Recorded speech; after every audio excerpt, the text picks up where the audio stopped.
Hello नमस्कार दोस्तों, मैं शिवा उपाध्याय स्वागत करता हूं आपके अपने यूट्यूब चैनल रोजगार कोचिंग प्रयागराज में। मार्केट में देखा जाए तो एलसीएम के लिए बहुत सारी ट्रिकें अवेलेबल हैं, लेकिन सारी की सारी ट्रिकें वहीं पर फेल हो जाना स्टार्ट हो जाती हैं जहां पर संख्याएं हमारी बड़ी बड़ी मिलना स्टार्ट हो जाती हैं। जैसे ही बड़ी संख्याएं मिली नहीं कि तुरंत हम लोग अपने देसी मेथड पे इतना बड़ा मतलब ये सब चीज़ें काम करना स्टार्ट कर देंगे। और आपको इतना पता है कि भाई ये सब करने में बहुत ज़्यादा टाइम होता है, टाइम लगता लगता ही जाता है और आप लोग टाइम अपना वेस्ट करते हुए चले जाते हैं। तब जा करके एक एलसीएम निकालने में इतना समय आप लोग खपा देते हैं। ठीक है, क्यों? चूंकि सारी ट्रिकें तो आप लोगों को फेल हो चुकी हैं। यूट्यूब के इतिहास की सबसे मतलब कि इस टाइप की वीडियो आपको कहीं नहीं मिलेंगी कि जो बड़ी बड़ी संख्याओं को करने के लिए एलसीएम के लिए ट्रिक आपको बताई जाए। तो छोटी छोटी ट्रिक बता करके लोग चले जाते हैं और आप लोग मतलब छोटी चीज जो जब भी छोटी संख्याएं होती हैं उनको तो आप लोग नॉर्मली कर लेते हैं, लेकिन जब बड़ी संख्याएं होती हैं तो वहीं वहीं पर आप लोग फंस जाते हैं। तो मैं आपको बता देना चाहता हूं कि आज की वीडियो में मैं आपको ऐसी तीन ट्रिक बताऊंगा, 1, 2 और 3। तीन ट्रिक बताऊंगा। तीन ट्रिक के माध्यम से आप लोग दुनिया की कोई भी संख्याएं हैं, चुटकियों में आप लोग तुरंत एलसीएम निकाल कर अपना रख सकते हैं। ठीक है, तो आते हैं हम लोग बिना टाइम को वेस्ट किए पहली पहली ट्रिक पर अपने चलते हैं। कि मान लीजिए जैसे कि छोटी छोटी संख्याएं जब आपको मिलना स्टार्ट हो जाएं, कभी भी छोटी संख्याएं मिलना स्टार्ट हो जाएं, तो पहली ट्रिक हमारी ये कहती है कि जो भी सबसे बड़ा से बड़ा नंबर हो, जो सबसे बड़ा नंबर हो, उस नंबर का हम लोग पहाड़ा तब तक पढ़ते रहेंगे जब तक कि ये इन सबके पहाड़े में वो चीज़ कॉमन ना मिलना स्टार्ट हो जाए। तो जैसे आप 15 दूना 30 करेंगे, 15 दूना जब 30 करेंगे, 10 के पहाड़े में तो 30 मिल रहा है, लेकिन 12 के पहाड़े में 30 नहीं मिल रहा है। और मैंने आपको बताया था कि भाई तो वहाँ तक पहाड़ा पढ़ना है जहाँ पर तीनों में कॉमन ना मिलना स्टार्ट हो जाए। तो 15 तियाँ 45 कर देंगे तो ये 10 खुद ही मानना बंद कर दिया। जो और जैसे ही लेकिन 15 चौका 60 कर देंगे, 15 चौका 60 करेंगे तो 10 छंग 60 होता है, 12 पंचे 60 होता है, 15 चौका 60 होता है। इसका मतलब जो एलसीएम होगा वो हमारा कितना होगा? 60 होगा नॉर्मली। जैसे अब आप लोग इसको मन में करेंगे, 15 कन्नम 15, 15 दूनी 30, 15 तियाँ 45, 15 चौका 60, 60 जैसे कि 10 छंग 60, 12 पंचे 60, 15 चौका 60। इसका मतलब जो एलसीएम आया वो कितना आ गया आपका? 60 आ चुका है। सेम उसी कंडीशन पे सेम वही प्रक्रिया जैसा कि पहला नियम मैंने आपको बताया था कि सबसे बड़ी वाली संख्या क्या है उसका पहाड़ा पढ़ना आप लोग स्टार्ट कर दीजिए। 30 का पहाड़ा आप लोगों को नॉर्मली आता होगा, क्यों? चूंकि 3 का पहाड़ा आप लोग पढ़ेंगे और अंतिम में जीरो लगा देंगे। जैसे 30 दूना कितना होता है? 60 हो, 3 दूना कितना होता है? 6 होता है, तो अंतिम में जीरो लगा दीजिए। 3 चौक कितना होता है? 3 चौके 12 होता है, तो ये जीरो है तो मैंने यहाँ पर जीरो चिपका दिया। तो आपको इतना पता हो जाना चाहिए कि 60 के 15 चौका 60 होता है, लेकिन 25 के पहाड़े में 60 नहीं आता है।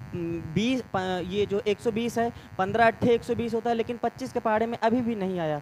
फिर आपने कहा 3 पचे 15, 3 पचे 15 मतलब 150। ये 150 क्या है? 15 के पहाड़े में 15 दहम्मा 150, 25 के पहाड़े में 25 छक्का 150, और 30 का तो टेबल हम लोगों ने पढ़ा ही है। इसका मतलब जो इसका एलसीएम होगा वो कितना होगा? इसका एलसीएम जो होगा वो कितना होगा?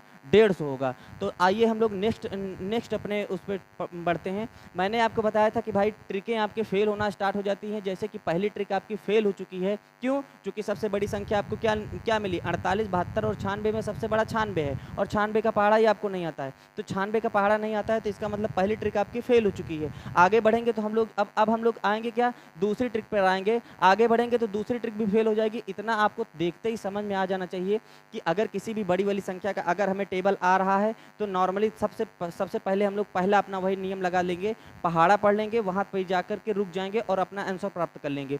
अगर मान लीजिए पहाड़ा नहीं आता है, तब हम लोग ये चीजें करना स्टार्ट कर देंगे। इसको हम लोग दूसरे मेथड को हम लोग कॉमन मेथड बोले तो ज्यादा बेटर पड़ेगा। जैसा कि आप लोग कॉमन इसमें देख लेंगे, 48, 72 और 96 में क्या है? 12 चौक कितना होता है? तो आप कहोगे जी 12 चौक 48 होता है। 12 के पहाड़े में 72 भी आता है, 12 छंग 72 होता है। 12 के पहाड़े में 12 अट्ठे 96 होता है, तो आपने कहा जी 96 होता है। रुके रहिएगा, तो मतलब भागिएगा मत। आगे चल करके चीज़ें मान लीजिए नहीं मिलेंगी, वहाँ पर भी उसके लिए भी है, लेकिन कॉमन मिल गया तो हमने तुरंत अपना यही मेथड अपना अप्लाई कर दिया। आप लोग क्या करोगे? 12 4, 12 6, 12 8 ये हो चुका है। यहाँ पर देखेंगे 12 12 12 का एलसीएम कितना होता है? तो आप कहोगे जी 12 12 एलसीएम कितना होता है? 12 ही होता है। 8 6 और 4, 8 6 और 4 का एलसीएम कितना होता है? तो 8 दूनी 16, 8 तिरिक कितना होता है? 24 होता है। ठीक है, टेबल मेथड पहला पहला रूल इसमें लगा दीजिए। 8 6 और 4 का नॉर्मली मुझे देखा जाए तो 8 का पहाड़ा आता था, 8 दूनी 16 नहीं कटा, 8 तिरिक 24, 6 चौक 24, 4 छंग 24। इसका मतलब 12 गुणे 4, 12 चौक 48 की 8 हासिल लगा 4, 12 दूनी 24, 24 4 28, इसका मतलब 288 ये हमारा क्या आ चुका है भाई, एलसीएम आ चुका है। ये हमारा एलसीएम आ चुका है। मैंने आपको यही बताया है कि भाई आप लोग क्या करेंगे, सबसे पहले तो इसमें कॉमन ले लेंगे। कॉमन ढूंढिए इसमें क्या है, तो आप कहोगे जी 400 कॉमन है, तीनों में 400 कॉमन है। 400 दूना कितना होता है, तो 800 होता है। और 400 तिहाई कितना होता है, तो आप कहोगे जी 400 तिहाई तो 12 होता है।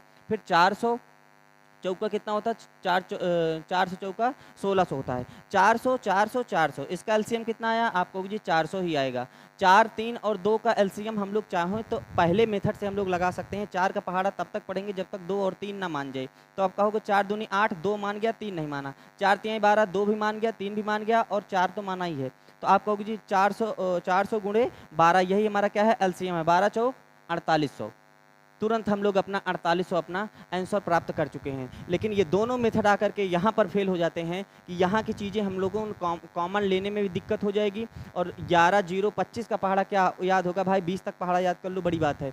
तो चलिए ठीक है, फिर हम लोग भाग करके यहीं पर आते थे। लेकिन आज से आप लोग ये सब काम करना बंद कर देंगे। क्यों? क्योंकि एग्जाम में एक बहुत बड़ा फैक्टर होता है कि भाई आपको टाइम भी बचाना है। मेथड आना चाहिए, वो तो ठीक है, लेकिन टाइम भी हमको बचाना चाहिए। योद्धा वही है जो अच्छे से युद्ध करे। तो चलिए आइए हम लोग युद्ध लेवल पर अपनी तैयारी करते हैं। सबसे पहले तो आप लोग इस वीडियो को लाइक कर दीजिएगा अगर पसंद आया हो तो, और जो लोग नए हैं वो लोग सब्सक्राइब भी कर लेंगे। तो आइए हम लोग को देखो भाई, सबसे बड़ी बात इसमें यह है कि 945 24 75 11 0 25, इसके लिए आपको डिविजिबिलिटी रूल भी थोड़ा थोड़ा आना चाहिए। और डिविजिबिलिटी रूल जिनको नहीं आता है वो लोग क्या कर लेंगे, डिस्क्रिप्शन बॉक्स में मैं लिंक डाल दूंगा, वहाँ पर जा करके देख लेंगे। बाकी यहाँ पर पहले इस वीडियो को आप लोग निपटा ही लीजिए। तो 945 है तो आपको पता है कि यहाँ पर 5 4 9, इसका मतलब यह संख्या 9 से कट रही है। तो सबसे पहले तो आप लोग 945 है तो पहले 945 यहाँ पर आप लोग लिख लेंगे सिंपली।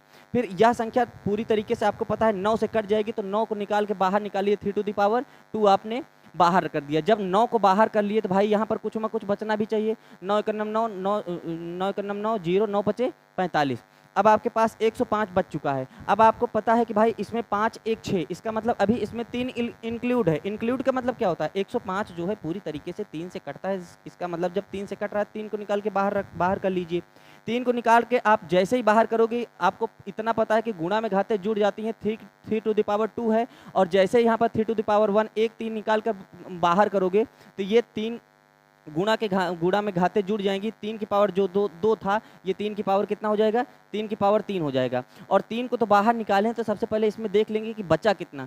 3 तिरिक 9, 3 3 5 15। अब 35 मिल चुका है। जब 35 मिल चुका है तो आपको पता है 7 5 35 होता है, तो 5 7 35 ऐसे चुपचाप लिख लीजिए। 5 7 35 आपने लिख लिया। अब इसको लेकर के आइए, 24 और 75, 24 75। डिविजिबिलिटी रूल क्या कहता है, डिविजिबिलिटी रूल ये कहता है कि अंतिम का 2 अंक अगर 25 से विभाजित है तो पूरी की पूरी संख्या 25 से कट जाएगी। तब आप लोग ये कर लेंगे, जब 25 से यह संख्या पूरी तरीके से विभाजित है तो क्यों ना हम 5 की पावर 2 को बाहर निकाल लें। 5 की पावर 2 मतलब 25, 25 को बाहर निकाले तो बचा कितना, तो आप कहोगे 25 चौका 100, 25 अट्ठे 200, 25 नवैया 225, 25 नवैया 225, बचा कितना 22, फिर 25 नवैया 225। अब आपको पता है कि 99 जो है 11 9 99 होता है, और 11 9 99 होता है। तो 99 को हम लोग कैसे लिख सकते हैं, 3 टू द पावर 2, 3 3 9, 9 गुणे 11, 11 9 99 हो चुका है। अब 11 0 25 को ले आइए। 11 0 25 को हम लेकर के यहाँ पर आए। यहाँ पर भी वही सेम टू सेम मुझे मिल गया। अंतिम का 2 अंक 25 से विभाजित है, तो इसका मतलब पूरी की पूरी संख्या 25 से विभाजित है।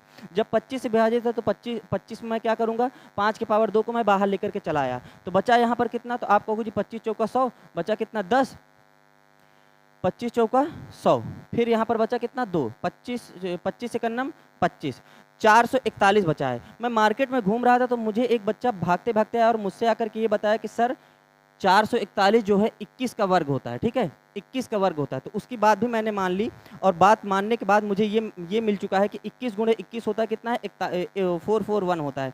जब 441 मिल चुका है मुझे, यहाँ पर देखा जाए तो मुझे 2 7 7 तिरिक 21, 7 तिरिक 21, ठीक है, 2 7 और 2 3 मुझे मिल चुके हैं। तो 2 7 और 2 3, 2 3 का मतलब कितना हो, 3 टू द पावर 2, और 2 7 का मतलब कितना हो, 7 टू द पावर 2।